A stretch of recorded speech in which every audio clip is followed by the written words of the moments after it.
Hey everybody, I'm in the middle of a blade change getting ready to saw some lumber today, and I noticed it's time to replace the belt on my HM122, and I thought I'd make a video about that to show you the process and how everything goes.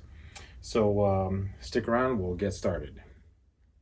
Okay, so before I set up to change out this belt, I wanted to just kind of get up close and show you what it's looking like. Normally, I know it's time to change the belt when one of two things happens. Either the belt is stretched so much that I'm starting to run out of adjustment here on this tensioner pulley, this idler, or I'm starting to see pretty serious deterioration around the edges of the belt. And you can see that here, the cords are coming out, and down here as well. And that's a good sign that it's time to change this belt. This belt on this type of sawmill really does double duty. The first thing it's going to do is transmit power from your clutch and your engine and your clutch down to the drive wheel, but it also serves as the running surface for the blade as it goes around the drive wheel. I mean, that belt is providing the friction so the drive wheel can grab the blade, and it's standing up to the tension in the blade, and so that ends up squashing this belt down quite a bit, and that's an additional reason that it might wear out. So we're going to get the camera set up here in a second and change this guy out. Okay, so to get started and go through this, we have to really loosen up two bolts. The first one we want to loosen up is this pivot for the idler assembly, and then the second one up here is the tensioner, or basically what tightens down on this idler adjustment. And later on we'll tighten those back up in the reverse order. Before I forget, I want to mention on this mill it's a BX71 belt. That's a standard automotive belt. You can get these all over the place. I've been buying them online, paying about $6 or $7 each. It's really important that you get the BX belt, not a standard B belt. The BX is going to have these relief cuts in the backside of the belt. Some people call that cogged belt. Really, these are meant to be relief cuts so that the belt can go around small radius pulleys. It can bend over backwards the other way here and flex.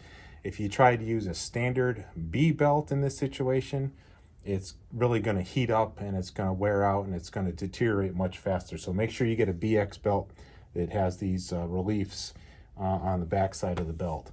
So I'm going to begin by loosening up this large bolt here. This is about a 24 millimeter socket. I don't have one that big, so I use a 15/16 English socket.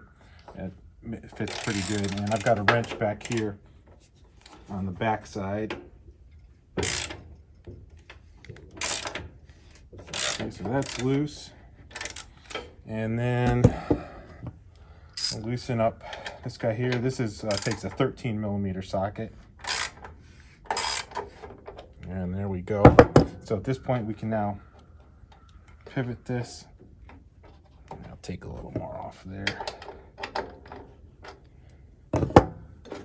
Pivot this out of the way and get that old belt out of there.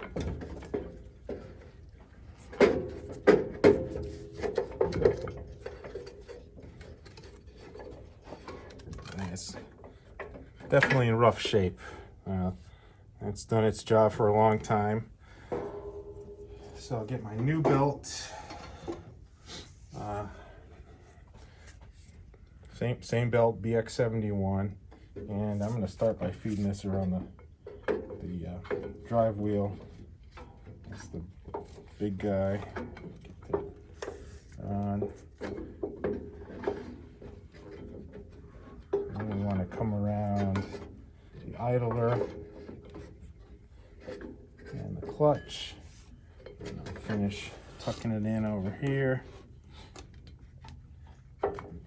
And so there it is, routed in there, pretty nice. And I mean, one thing, I don't know if you can notice in the video, this guy is sticking out quite a bit further than the old belt, just because it hasn't been smashed down by the tension of the blade yet.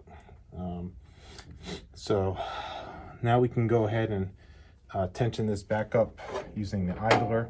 And this is actually a little bit awkward. I feel like it would have been great, and I may do this at some point, but it would have been great if they welded a little nut right here that you could put a wrench on to push this in.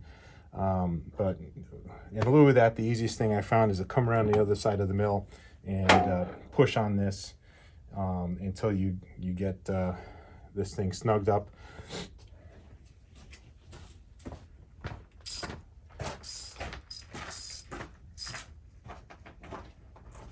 So I'll just get it started here. Get this guy snug just a little bit, and really horse down on it.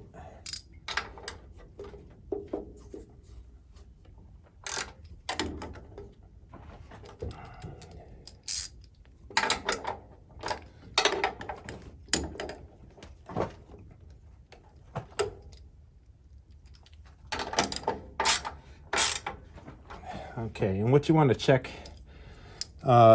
is that your tension is good over here. You shouldn't be able to push this more than 1/4 of an inch. And I'm close, but I really want to get that a little tighter. I'm going to give it a couple spins just to help seat it in that drive wheel.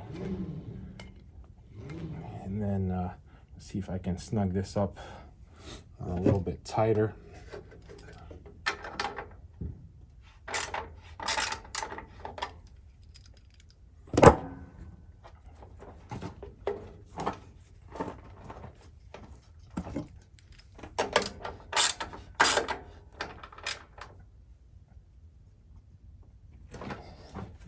Okay, and that's good.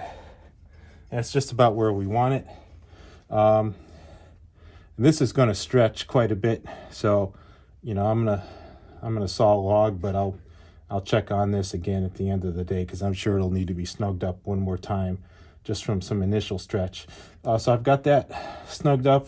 This is a good level of tension, and so the last thing we need to do is come back around and tighten up that pivot point.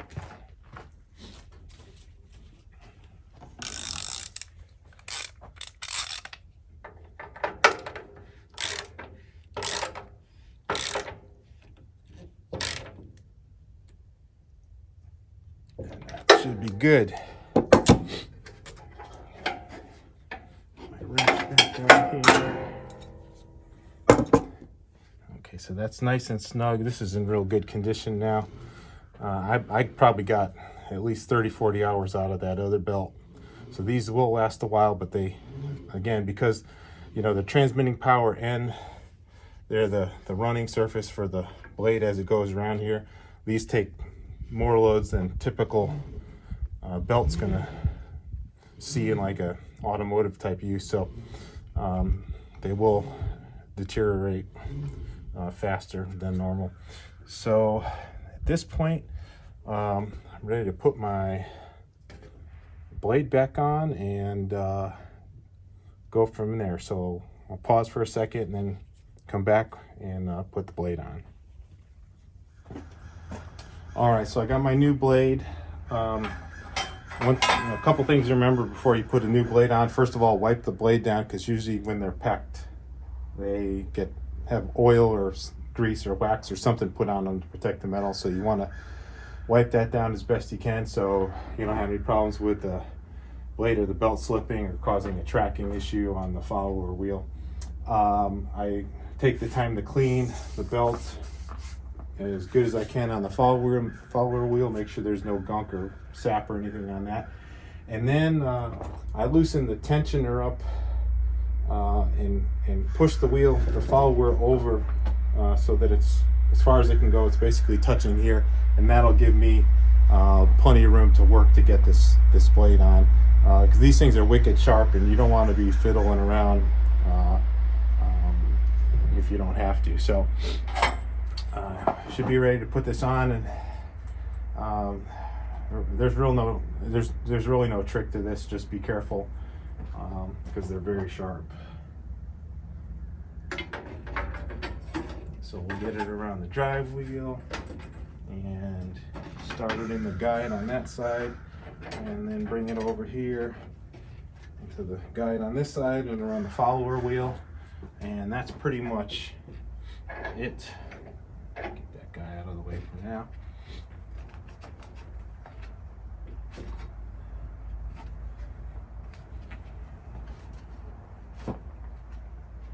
And so at this point, got it right about where it's supposed to be, and I'm going to tension everything up just to give it a quick check.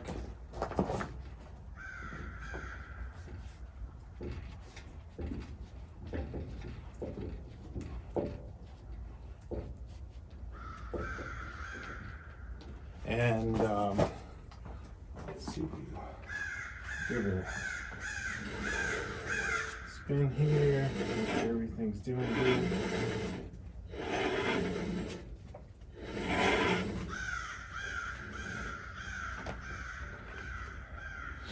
All right, so that's pretty good. This would be the point with it under tension that you'd want to come in here and check your guides. I just did these, I don't know, a couple weeks ago, so they're probably okay, but I will check those. Once you're happy with everything, reposition this blade protector. This will keep you from sawing into one of the bed posts with your blade, and things should be good from here. So I guess that's going to wrap it up for today's video. If you have any questions or comments, leave them below, and thanks for watching.